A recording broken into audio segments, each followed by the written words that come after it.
नमस्कार मेरे प्यारे भाइयों बहनों, आईएएस आरएएस विद आरजे में आपका स्वागत है, हार्दिक अभिनंदन है। तो दोस्तों, आज का हमारा जो डिस्कशन है वो 24 मार्च का है। राष्ट्रीय और अंतर्राष्ट्रीय जितनी भी खबरें आपके एग्ज़ाम के लिए इम्पोर्टेंट हो सकती हैं उनको मैं लेकर आया हूं आपके सामने। तो दोस्तों, आज के न्यूज़ आर्टिकल पे आने से पहले, न्यूज़ डिस्कशन पे आने से पहले मैं आपको एक छोटी सी इन्फॉर्मेशन दे देता हूं कि यदि आपको पीडीएफ चाहिए लेक्चर की, और मेरे हिसाब से तो आप ले ही लो जाके, तो हमारे चैनल आईएएस आरएएस, ये हमारा टेलीग्राम चैनल है मेरे भाइयों बहनों, विद आरजे। इस टेलीग्राम चैनल को आप जाके सर्च करो, उसको ज्वाइन करो और वहाँ से डायरेक्ट पीडीएफ डाउनलोड करो, brand new age it is. ठीक है, कोई फेरबदल नहीं, हाथ से लिखी हुई चीज़ें हैं, बिल्कुल रिसर्च करके लिखी गई हैं। ठीक है, यहाँ पे सिर्फ आप समझने की कोशिश करो। यहाँ मेरे साथ लेक्चर में आप दिमाग भरने की कोशिश करो, क्योंकि कॉपियाँ भरने से सिलेक्शन नहीं होते, सिर्फ रद्दियाँ बिछती हैं। सिलेक्शन होते हैं दिमाग को भरने से। तो जहाँ अवसर मिले दिमाग को भरो, कॉपियों को नहीं। तो मेरे भाइयों बहनों, बिना इधर उधर की बातचीत किए, बिना इधर उधर की बकवास किए, हम सीधा आते हैं अपने न्यूज़ डिस्कशन पर। तो दोस्तों, हमारा पहला जो न्यूज़ आर्टिकल है वो है सी बीट पार्क के ऊपर। किसके ऊपर है? सी बीट पार्क के ऊपर। तो दोस्तों, इस डिस्कशन पे आने से पहले, टेक्निकल बातों पे आने से पहले, हम साधारण सी चीज़ों में समझते हैं कि सी बीट पार्क का मतलब क्या है। ठीक है, तो जो सी बीट पार्क है वो है समंदर की सतह पर बनाया गया पार्क। समंदर के अंदर उसकी सतह पर बनाया गया पार्क। तो आप बोलोगे सर वहाँ पर घास फूस पेड़ पौधे कैसे पैदा होंगे? तो दोस्तों, जैसे ज़मीन की घास फूस आप देखते हो, तो समंदर की घास फूस होती हैं, वो होते हैं शैवाल। तो यहाँ पर अलग अलग तरह के शैवालों को स्थापित किया जाएगा। आप बोलोगे सर ऐसा क्यों? समुद्र के अंदर जो गहराई में मौजूद हैं, जो पहले से मौजूद हैं, आपको क्या दिक्कत आ रही, वहाँ से लेके यहाँ लगा रहे हो? वहाँ कौन घूमने जाने वाले हैं? आपके रिश्तेदार। तो दोस्तों, ऐसा नहीं है। देखो, वहाँ पे घूमने आएंगी छोटी छोटी मछलियाँ, छोटी छोटी मछलियों को खाने के लिए आएंगी बड़ी बड़ी मछलियाँ, अब बड़ी बड़ी मछलियों को पकड़ने के लिए जाएंगे मछुआरे।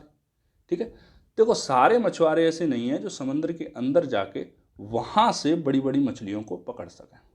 वो सतह पर ही रहना है उनको। कुछ ही मछुआरे ऐसे होते हैं जो बहुत अंदर तक ट्रेवल कर पाते हैं। ठीक है, तो दोस्तों, क्या है कि जो मछुआरे हैं उनकी आजीविका में सुधार करने के लिए, उनकी आय बढ़ाने के लिए, जब मछुआरे समंदर के अंदर नहीं जा पा रहे, तो मछलियों को समंदर के अंदर से कोस्टल एरियाज तक लाया जा रहा है। इसलिए कोस्टल एरिया के पास में एक इस तरह का पार्क स्थापित किया जाएगा, जहाँ बहुत सारे शैवाल होंगे। उन शैवाल को खाने के लिए छोटी छोटी मछलियाँ, उन छोटी मछलियों के पीछे बड़ी मछलियाँ, और बड़ी मछलियों के पीछे मछुआरे। ठीक है, और मछुआरों के पीछे सरकार। ये सारे वहाँ पर इकट्ठे हो जाएंगे। तो अब हम जान लेते हैं, मैं समझता हूँ कि आपकी समझ में आ गया होगा। अब हम इसकी कुछ टेक्निकल बातें जो हमारे एग्जाम के लिए बहुत इंपॉर्टेंट है उनके बारे में चर्चा कर लेते हैं। ठीक है, तो जो सीवेट पार्क है वो लगाया जा रहा है आपके तमिलनाडु में। कहाँ लगाया जा रहा है? तमिलनाडु में। कौन से रीजन में? मन्नार की खाड़ी वाले रीजन में। ठीक है, तो मन्नार की खाड़ी देख लो। सबसे पहले आपने भारत का नक्शा देखा होगा मेरे भाई बहनों, यही कुछ ऐसा हमारा भारत का नक्शा है। ठीक है, ये हिमालयन रेंज हो जाती है, ये कश्मीर की पामीर की गांठ हो जाती है, इस तरह से बन जाता है। यहाँ श्रीलंका लटका हुआ है। तो जो तमिलनाडु और श्रीलंका, इनके बीच का जो क्षेत्र है ये है मन्नार की खाड़ी आपकी। ठीक है, मन्नार की खाड़ी, समझ में आ गया? तो यहाँ पर तमिलनाडु के कोस्टल एरिया में बनाया जा रहा है, जिससे मछुआरे यहाँ से आराम से मछलियाँ पकड़ सकें। ठीक है मेरे भाइयों बहनों, अब हम आगे चलते हैं। वो मैंने आपको बता ही दिया है कि इसमें अनेक प्रकार के क्या करे जा रहे हैं, शैवालों को लगाया जा रहा है। देखो, शैवालों की प्रजातियों को शामिल किया जा रहा है। समुद्र के अंदर जंगल का निर्माण करती हैं, अनेक प्रकार की मछलियों के आश्रय का स्थान होते हैं। ठीक है, तो हम इसकी चर्चा क्यों कर रहे हैं सर? हमें पता लग गया, ठीक है, तमिलनाडु को कोस्टल एरिया मनाया जा रहा है। अब इससे हमारे एग्जाम पे क्या फ़र्क पड़ेगा? तो दोस्तों, एग्जाम के लिए जो आपके इंपॉर्टेंट चीज़ है वो आने वाली है। अब देखो, इन सारे शैवाल के अंदर एक और शैवाल पाया जाता है जिसको यहाँ पे लगाया जा रहा है, उसका नाम है कप्पा फाइकस अल्वारेजी। क्या नाम है? Kappaphycus alvarezii. इसका नाम आप याद रखना, कप्पा फाइकस अल्वारेजी का नाम। ये क्या है? ये सीविड शैवाल है। और क्या करता है? ये घुसपैठिया शैवाल है, रोहिंग्याज की तरह भाई। इसको आप अंग्रेज कह सकते हो। अंग्रेज कैसे कह सकते हो? पहले आते हैं व्यापार के लिए, जब व्यापार की अनुमति मिल जाती है तो मुफ्त व्यापार चाहिए इनको, जब मुक्त व्यापार की अनुमति मिल जाती है तो व्यापार पर एकाधिकार चाहिए इनको, जब व्यापार पर भी एकाधिकार हो जाता है तो फिर इनको राजनीति पर एकाधिकार चाहिए। मतलब सबसे पहले पहुंचेंगे थोड़े से, फिर आसपास के जीवों को खराब करेंगे, फिर अपना कुनबा बढ़ाते जाएंगे, बढ़ाते जाएंगे, बढ़ाते जाएंगे, बढ़ाते जाएंगे, और दूसरे वहाँ पर जितनी भी जैव विविधता की चीज़ें होंगी उनको कर देंगे खत्म। तो कप्पा फाइकस एल्वारेजी इसीलिए यहाँ पर चर्चा में है क्योंकि ये सीवीड पार्क लगाए जाने से जो मन्नार की खाड़ी के अंदर कोरल और जैव विविधता है उसको खतरा पैदा हो जाएगा। इससे क्या होगा, उससे खतरा पैदा हो जाएगा। तो आप बोलोगे सर इसको अलग कर दो, दूसरे लगा दो। तो भाई जब शैवाल लगते हैं तो आप उसमें से छांट के अलग नहीं कर सकते चीज़ों को, ठीक है। अब मन्नार की खाड़ी के बारे में अपन जान लेते हैं। ये स्टैटिक पोर्शन में अपन से पूछा जा सकता है कि मन्नार की खाड़ी जो है जैव विविधता संरक्षण क्षेत्र है वो कहाँ स्थित है, ठीक है। तो अपन फिर इधर उधर बगले झाँकेंगे। तो दोस्तों जो मन्नार की खाड़ी क्षेत्र है वो स्थित है तमिलनाडु के अंदर। ये भारत का पहला समुद्री जैव आरक्षित क्षेत्र है। समुद्र के अंदर जैव विविधता के आरक्षी के संरक्षण के लिए बनाया गया, इसीलिए मन्नार की खाड़ी एग्जाम के लिए और इम्पोर्टेंट हो जाता है, ठीक है। यहाँ पे बहुत अधिक कोरल रीफ पाई जाती है। क्या पाई जाती है? Coral reef. तो अपने एग्जाम के लिए यहाँ से 3-4 फैक्ट हो गए। पहला हो गया सीवीड पार्क कहाँ बनाया जा रहा है, दूसरा हो गया आपका कप्पा फाइकस एल्वारेजी क्या है, ठीक है, और तीसरा हो गया आपका मन्नार की खाड़ी जो जैव आरक्षित क्षेत्र है वो कहाँ स्थित है और किस चीज़ के जो संरक्षण के लिए इसको बनाया गया है, ठीक। अब हम चलते हैं अपने नए न्यूज़ आर्टिकल की तरफ, दूसरे न्यूज़ आर्टिकल की तरफ। इसमें हम बात करेंगे गेको। गेको का मतलब होता है छिपकली। तो छिपकली की एक प्रजाति के बारे में हम यहाँ पे बात करने वाले हैं, ठीक है। तो दोस्तों छिपकली की इस प्रजाति का नाम है आपका सिनेमास्पिस, ठीक है। इनके नाम भी याद नहीं होते। सिनेमास्पिस गणेशियाई। अब आप बोलोगे सर ये तो गणेश जी के नाम पर है। सिनेमास्पिस गणेशियाई नहीं, ये गणेश नाम पे है लेकिन उन गणेश जी के नाम पर नहीं है। ये हमारे एक जूलॉजिस्ट हैं जो हैं, उन्होंने जो क्या बोलते हैं उसको, जो हमारे जैव विविधता के बारे में जो आंदोलन जो अनुसंधान वगैरह करते रहते हैं वो थे गणेश जी। तो उन्होंने इसको इस प्रजाति का पता लगाया है कौन सी जगह पे, माले महादेश्वर पहाड़ी वन्यजीव अभ्यारण्य के अंदर। माले महादेश्वर पहाड़ी वन्यजीव अभ्यारण्य के अंदर इसको प्राप्त किया है। तो दोस्तों यहाँ से हमारे लिए दो ही चीज़ें इंपॉर्टेंट है। पहली कि सिनेमास्पिस गणेशियाई ये किस चीज़ की प्रजाति है, किसकी है, छिपकली की। और दूसरी माले महादेश्वर पहाड़ी वन्यजीव अभ्यारण्य है वो कहाँ पर स्थित है। तीसरी कोई चीज़ यहाँ पे हमारे लिए इम्पोर्टेंट नहीं है। तो हम दोनों ही चीज़ों को जान लेते हैं कि सिनेमास्पिस गणेशियाई क्या है, ये छिपकली की एक प्रजाति है। कहाँ पाई जाती है, ये माले महादेश्वर पहाड़ी वन्यजीव अभ्यारण्य क्षेत्र में पाई जाती है।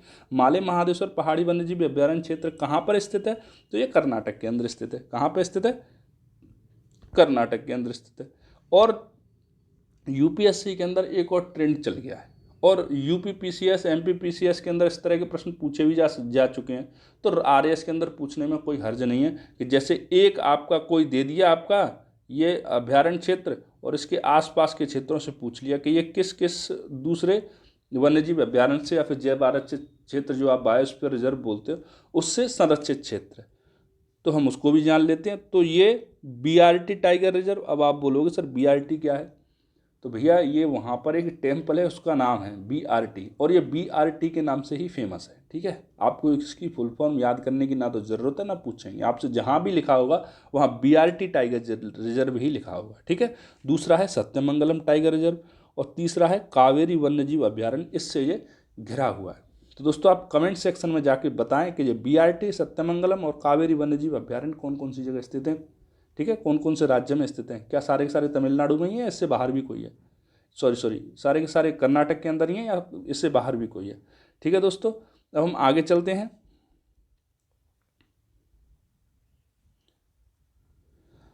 हमारा अगला जो न्यूज़ आर्टिकल है वो है TIES मतलब trade infrastructure for export scheme. देखो मेरे भाइयों बहनों, जब भी आपको कोई स्कीम दिख जाए तो सबसे पहले उसके नाम पर मनन करो। नाम क्या कहता है इसका, निर्यात हेतु व्यापार अवसंरचना योजना। मतलब निर्यात करने के लिए, व्यापार को बढ़ाने के लिए एक इंफ्रास्ट्रक्चर बनाया जा रहा है, उसके लिए क्या है, योजना। जो नाम होता है योजना का वो अपने उद्देश्य क्लियर कर देता है कि मुझे इसलिए बनाया जा रहा है, ठीक है। तो अब उद्देश्य पे आ जाते हैं, अपन देख लेते हैं हम सही कह रहे हैं या गलत कह रहे हैं। तो उद्देश्य क्या है इसका, देखो, निर्यात को बढ़ावा देने के लिए, अवसंरचना का विकास और कनेक्टिविटी को बढ़ाना। लगभग वैसा ही है जैसा हमने तोड़ के नाम को तोड़ के निकाला था। तो ठीक है, उद्देश्य वही होता है जो उसके नाम में मेंशन होता है। बाय द वे ही कोई ऐसी योजनाएं होती हैं जिनका उद्देश्य और नाम जो मेंशन है वो अलग अलग होता है। ठीक है भाइयों बहनों, तो देखो आगे, अनुदान पैसा कौन देगा? पैसा पूरा का पूरा केंद्र सरकार देगी, चाहे उसमें एजेंसियां लगी हों, चाहे संबंधित राज्य सरकारें हों, सबको पैसा कौन प्रदान करेगा? केंद्र सरकार। टोटल 100% ये केंद्र सरकार की ही योजना है। ठीक है भाइयों बहनों, अब विस्तार का क्षेत्र क्या रहेगा कि इस योजना के अंतर्गत क्या क्या काम किए जाएंगे? तो व्यापार से संबंधित बुनियादी ढांचे के सभी पहलुओं को शामिल किया जाएगा। कौन कौन से पहलू को? नवीन आधारिक संरचना बनाई जाएगी, मतलब जहाँ पर कोई संरचना नहीं है वहाँ नवीन आधारिक संरचना बनाई जाएगी। पहले से मौजूद है तो उसका आधुनिकीकरण किया जाएगा। ठीक है, और क्या किया जाएगा कि जो निर्यातक हैं उनके लिए आवश्यक उपकरण एवं सुविधाएं प्रदान की जाएंगी। आवश्यक उपकरण का मतलब यह है, आपके पास 100 बोरी गेहूं की है, आपके पास लाने ले जाने को कुछ नहीं है, तो ट्रक प्रदान किए जाएंगे आपको। और ट्रक काय पर चलेगा? सड़क पर, तो सड़क प्रदान की जाएगी आपको। मतलब निर्यात के लिए चमचमाता हुआ स्ट्रक्चर तैयार किया जाएगा कि आपका मन ना करे फिर भी बेच दो। ठीक है, कभी कभी आप जाते हो ना मार्केट में, मन नहीं करता फिर भी खरीद लाते हो, वहाँ जाके जरूरत नहीं है फिर भी खरीद लाए, इसलिए आपको जरूरत नहीं है लेकिन मन करेगा यार बेच देते हैं अपन तो। ठीक है, एक्सपोर्ट खरीद देते हैं। चलो मेरे भाइयों बहनों, अब इस योजना का महत्व क्या है? इस योजना के माध्यम से व्यापक निर्यात रणनीतिक जो विकास है उसको करने में सहायता मिलेगी। ठीक है, निर्यात के लिए जो व्यापक रणनीति है उसके विकास करने में सहायता मिलेगी और प्रत्येक राज्य की क्षमता का लाभ उठाया जा सकेगा। किसका? प्रत्येक राज्य की क्षमता का लाभ उठाया जा सकेगा। मतलब ये है कि कहीं पर वन है, कहीं पर खाली मैदान है, कहीं पर धूप बहुत ज़्यादा है, कहीं पर हवा बहुत तेज़ चलती है। तो जहाँ हवा और धूप बहुत तेज़ है वहाँ से एनर्जी प्रोड्यूस कर लो, जहाँ बंजर भूमि मैदान पड़ा है वहाँ इंडस्ट्री की स्थापना कर दो या इंफ्रास्ट्रक्चर लगा दो उस जगह पर। जहाँ पर जंगल हैं, वन हैं, उनको संरक्षित करो भैया, उनको मत काटो। ठीक है, इस परियोजना के अंतर्गत विभिन्न प्रकार की आधिकारिक संरचनाओं के लिए वित्त प्रदान किया जाएगा। अब इन आधिकारिक संरचनाओं को भैया समझते हैं कि आधिकारिक संरचना कौन कौन सी है, इनके लिए वित्त प्रदान किया जाएगा इस योजना के अंतर्गत। तो पहला वित्त प्रदान किया जाएगा सीमा हाट के लिए। सीमा हाट, आप सोचोगे ये हाट क्या बॉर्डर पे लगती है सर, जो इसका नाम सीमा हाट रख दिया है? तो हाँ मेरे भाई, इस तरह की हाट बॉर्डर पे ही लगती है। आप जब नेपाल बॉर्डर पर जाओगे तो आपको मालूम ही नहीं चलेगा कि नेपाल कब शुरू हो गया और भारत कब ख़त्म हो गया। तो जो बॉर्डर पे जो हाटें लगती हैं, मार्केट टाइप के लगते हैं, उनके लिए वित्त प्रदान किया जाएगा इस योजना के अंतर्गत। कौन सी योजना के?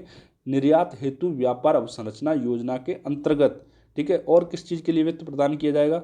और किया जाएगा कोल्ड चेन अवसंरचना के लिए। मतलब जो कोल्ड स्टोरेज होते हैं हमारे, जैसे हमने फल पैदा किए, सब्जी पैदा की, तो इन सारे के लिए एक अवसंरचना की जरूरत पड़ती है, इसको बोलते हैं कोल्ड चेन अवसंरचना। ठीक है मेरे भाइयों बहनों, और किस चीज़ के लिए वित्त प्रदान करेगा? तो ये वित्त प्रदान किया जाएगा शुष्क बंदरगाह, सूखे बंदरगाहों के लिए इसका वित्त को प्रदान किया जाएगा। शुष्क बंदरगाह कौन से होते हैं सर? सूखा ही है तो फिर काय का बंदरगाह? ये शुष्क बंदरगाह जो होते हैं वो होते हैं समुद्र से अंदर जाके, ये समुद्र है आपका, तो उससे इतना अंदर जाके कोई नदी, नहर या किसी के माध्यम से, दूसरे माध्यम से जब वहाँ तक जहाज़ ट्रेवल कर पाएंगे और वहाँ से माल सीधा जहाज़ों के अंदर लदेगा और उसी नहर के माध्यम से यहाँ तक आ जाएंगे, तो उनको बोलते हैं शुष्क बंदरगाह या ड्राई पोर्ट। ठीक है, और किस चीज़ के लिए वित्त दिया जाएगा? और दिया जाएगा निर्यात संवर्धित औद्योगिक पार्कों के लिए। मतलब निर्यात को बढ़ावा देने के लिए जो औद्योगिक पार्क स्थापित किए जाएंगे उनके लिए इस योजना के माध्यम से वित्त प्रदान किया जाएगा। और किस चीज़ के लिए सर दिया जाएगा? और दिया जाएगा निर्यात के लिए। कृषि का जो निर्यात है उसके लिए भाई, कृषि को कहाँ छोड़ रहे हो? वोट तो यहीं से बनेंगे। कृषि छोड़ दी तो हार जाओगे इलेक्शन हारेंगे तो काहे के पीएम, काहे के सीएम। ठीक है, तो दोस्तों उम्मीद करता हूँ कि ये जो योजना है आपकी समझ में आई होगी। अब अपन चलते हैं आपके अगले न्यूज़ आर्टिकल की तरफ। उसका नाम है वैदिक हेरिटेज पोर्टल। क्या नाम है? वैदिक हेरिटेज पोर्टल। आप में से कई लोग बोलेंगे सर ये वैदिक हेरिटेज के पीछे क्यों पड़ गए हैं? गवर्नमेंट वैदिक हेरिटेज में अगर इन्वेस्टमेंट करेगी, वहाँ पर पोर्टल बनाएगी, वहाँ पर टेक्नोलॉजी डालेगी, तो उससे क्या रोज़गार थोड़ी पैदा हो जाएंगे? तो मेरे भाइयों बहनों, सारे काम रोज़गार के लिए नहीं किए जाते। इस तरह के जो इनिशिएटिव्स हैं वो आपको आपके अतीत से जोड़ते हैं। तो दोस्तों देखो, कल था अपना 23 मार्च शहीद दिवस। कल मैं यूट्यूब पे एक चीज़ देख रहा था, पता नहीं क्या, तो एक वीडियो वहाँ पे आने लग गया, तो मैं इसको खोला तो आप यकीन नहीं मानोगे, हमारी युवा पीढ़ी को भगत सिंह के बारे में नहीं पता। तो जब युवा पीढ़ी अपनी जड़ों से कट जाएगी, जब हवा में उड़ेंगे तो ऐसे गिरेंगे, मनोबल ही नहीं बनेगा, आत्मविश्वास नहीं बनेगा, अतीत का गौरव नहीं होगा। हम भारत माता की जय क्यों बोलते हैं? क्योंकि हमें हमारे अतीत का गौरव है भाई। जब ये अतीत का गौरव ही नहीं रहेगा, हम गौरवशाली लोगों को पहचानेंगे ही नहीं, अपने गौरवशाली जो अपना स्क्रिप्ट है उसको पहचानेंगे ही नहीं, तो क्या होगा? हमारी जड़ों से कटेंगे, और जड़ों से कटेंगे तो आत्मविश्वास कम होगा। जब हम बोलते हैं ना जय सेवा सरदार की, जय राणा प्रताप की, तो जोश आ जाता है, क्योंकि हम उससे जुड़े हुए हैं। जब हमारी आने वाली पीढ़ी इस चीज़ को पहचानेगी ही नहीं, तो वो किस चीज़ से आत्मविश्वास लेंगे? तो दोस्तों अब हम टेक्निकल बातों पर, चीज़ों पर बात करते हैं जो कि आपके एग्जाम में आ सकती हैं। तो दोस्तों इंदिरा गांधी राष्ट्रीय कला केंद्र है, उसमें वैदिक हेरिटेज पोर्टल का क्या किया गया था? शुभारंभ। ठीक है, और किस चीज़ का किया गया था? 64 कलाओं पर आधारित वर्चुअल म्यूजियम, उसका नाम था कला वैभव। इन दोनों का लोकार्पण किया गया था, मतलब लोगों को अर्पित किया गया था इन चीज़ों को। ठीक है मेरे भाइयों बहनों, मतलब वैदिक हेरिटेज मतलब वेदों के समय का जो हेरिटेज, वेदों के समय का जो आपके पास स्क्रिप्चर था, जो भी साहित्य था वो, और क्या? कला वैभव, मतलब 64 प्रकार की कलाएं होती हैं हिंदुस्तानी, जो शास्त्रीय कलाएं हैं वो कितने प्रकार की हैं? 64 प्रकार की। तो उन पर आधारित एक वर्चुअल म्यूजियम जिसका नाम है कला वैभव, उसका क्या किया गया है? लोकार्पण किया गया।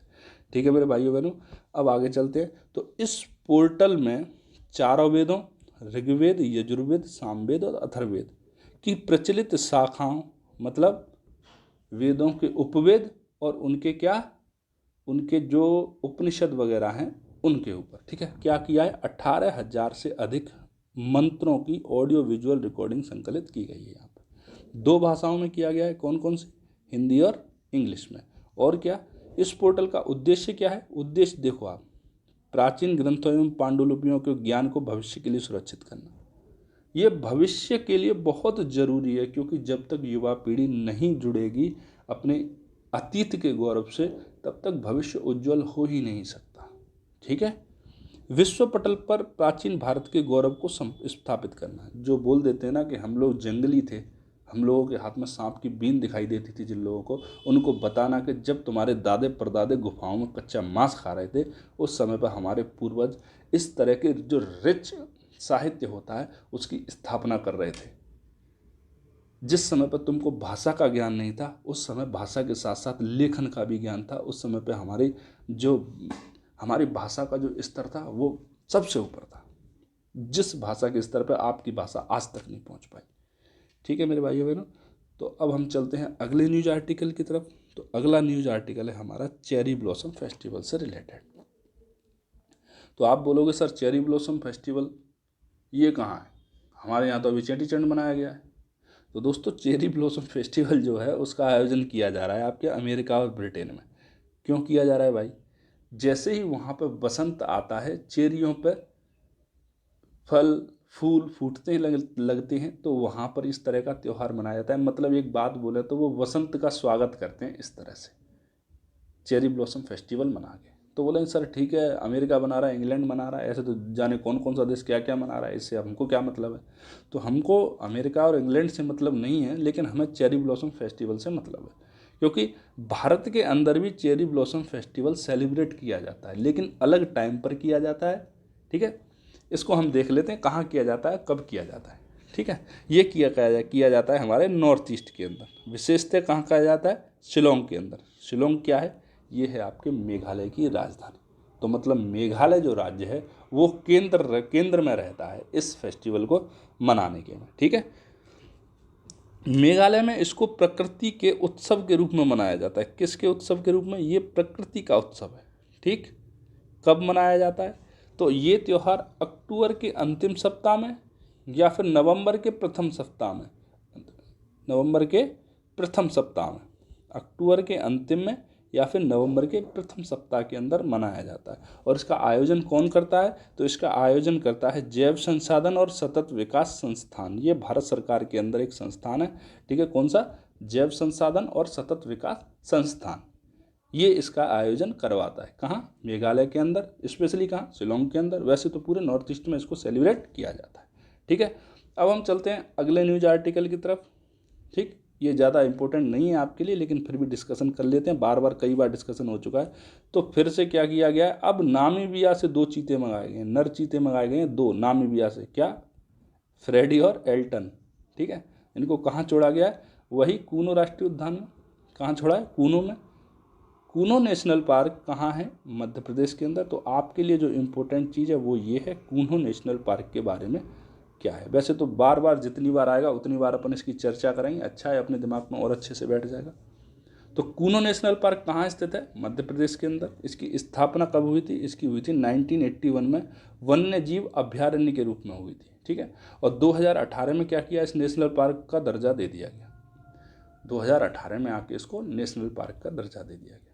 ठीक है, अब हम चलते हैं अगले न्यूज आर्टिकल की तरफ। वो है ऑनलाइन जुआ खेलने वालों पर प्रतिबंध। भाई, जुआ खेलने वालों पर कभी प्रतिबंध नहीं लगाया जा सकता, चाहे महाभारत का टाइम हो चाहे आपके भारत का टाइम हो, इस पर कभी भी प्रतिबंध नहीं लगाया जा सकता। लोग ऑफलाइन खेलते हैं, उस पर प्रतिबंध है ही नहीं। ऑनलाइन का तो पता ही कहाँ चलता है कि कौन कहाँ से खेल रहा है। ठीक है, लेकिन चलो ठीक है, फिर भी तमिलनाडु विधानसभा में इस तरह का एक विधेयक पारित हुआ है। आप बोलोगे सर तमिलनाडु वाले क्या यही काम रह गया है, तो देश तो क्या है, देखो कि ऑनलाइन जुआ खेलने वाले लोग हैं 1 2 3 4। ठीक है, चारों खेल रहे हैं, ये 2 खेल रहे हैं, ये 2 खेल रहे हैं। ये 2 में से कोई एक हारेगा, एक जीतेगा, एक हारेगा, एक जीतेगा। तो जीतने वाला है वो तो बहुत हैप्पी है, और जो हारने वाला है उसने क्या किया, आत्महत्या कर ली। आत्महत्या, किसी और की हत्या तो ये कर नहीं पाएंगे, महाभारत वाले तो तगड़े ही लोग थे, जो दूसरे की हत्या करी। ये क्या है, इन्होंने आत्महत्या कर ली। तो इस तरह के केस क्या है, तमिलनाडु के अंदर बढ़ते जा रहे थे। ऑनलाइन जो प्लेटफॉर्म है जुआ खेलने के, उनका प्रकोप भी वहाँ पर बढ़ता जा रहा था। तो इस चीज़ को लेके क्या किया, इस चीज़ को लेके जो आपकी तमिलनाडु विधानसभा है उसने एक प्रस्ताव पारित किया और उसको कहाँ भेज दिया, राज्यपाल के पास। लेकिन राज्यपाल जी ने उस प्रस्ताव को वापस से पुनर्विचार के लिए तमिलनाडु विधानसभा को लौटा दिया था। लेकिन तमिलनाडु विधानसभा वाले लोग भी पूरा मन बना चुके थे, तो इन्होंने ध्वनिमत से ही पास कर दिया इसको, ध्वनिमत से ही। और ध्वनिमत से पास करके इतनी स्पीड में यहाँ नहीं आया था, उससे डबल स्पीड में लौट के इनके पास पहुँच गया। चलो भाई अब करो इस पर।